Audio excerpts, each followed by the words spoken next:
Winners and losers on Wall Street with financial expert Rob Black joining us on a morning, Rob, where we're looking at the markets. I'm checking the numbers.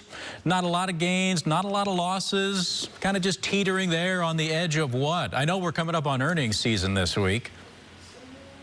Yeah, Pepsi reported earnings this morning. More on that in a minute. Tomorrow it's going to be Goldman Sachs and JP Morgan. They do a lot of mortgages. They do a lot of our credit cards. They do a lot of our financial transactions from businesses to consumers. So tomorrow will be a big, Thursday will be big on that. But tomorrow we get the Consumer Price Index, which is a tie towards inflation. These are probably Wednesday and Thursday are the most important days of this week. Again, it feels dramatic. It kind of is. The dollar is getting stronger because Europe is getting weaker with the euro because they need natural gas. Russia has it, doesn't want to give it to them for the winter. Teach each other lessons. I don't know.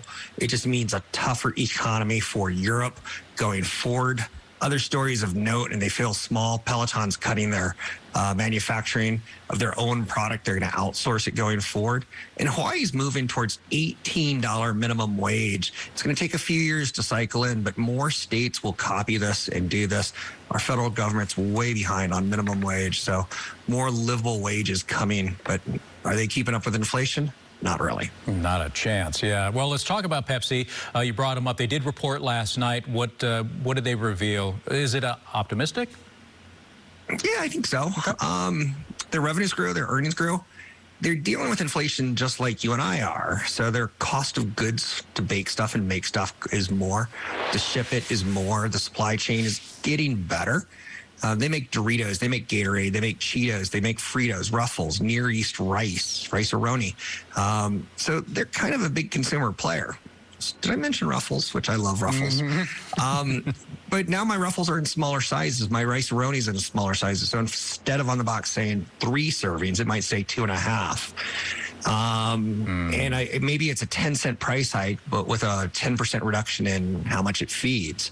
So that's how they're getting by. Fewer chips in the bag, so to speak, same price or higher price, so that they don't really feel it. The consumer's slowly put to sleep with inflation.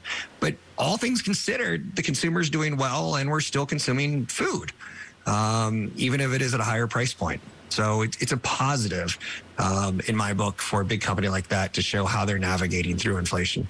In the end, a positive overall. Okay.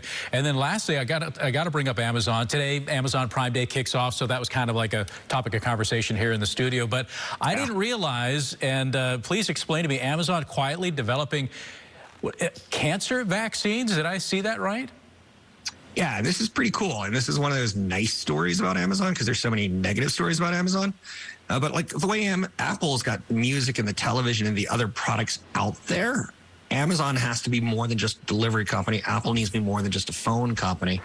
So they're getting into diagnostics, online pharmaceuticals, primary care physician. They got a Halo Health Watch now. And vaccines for cancer, this sounds pretty good. The 2 areas that they're working on, they're working with another company.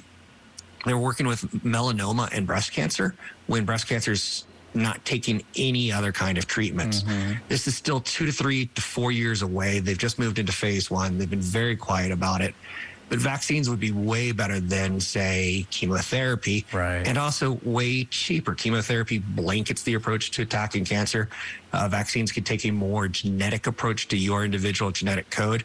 And how to break down these attacks on your body. So it's far from over. It's not a great story yet. 2 to 3 years from now, you may, oh yeah, I heard Rob Black once talk about that. And a company that's considered evil might become a company that's considered a world saver for cancers like breast cancer and melanoma, which runs in my family. So I'm stoked in a weird, silly kind of way. Yeah. Well, I mean, that would be great one day if we could just take a preventative shot to keep cancer away. That would be the dream. Rob, thank you. Go then see your doctor. Yeah, right. All right, thank you, Rob, as always. Don't forget, reach out to Rob. Let him know what topics, companies, things of interest you'd like him to talk about during our segment. Facebook, Twitter, email him directly at rob@robblack.com. Thank you, Rob, and see you tomorrow.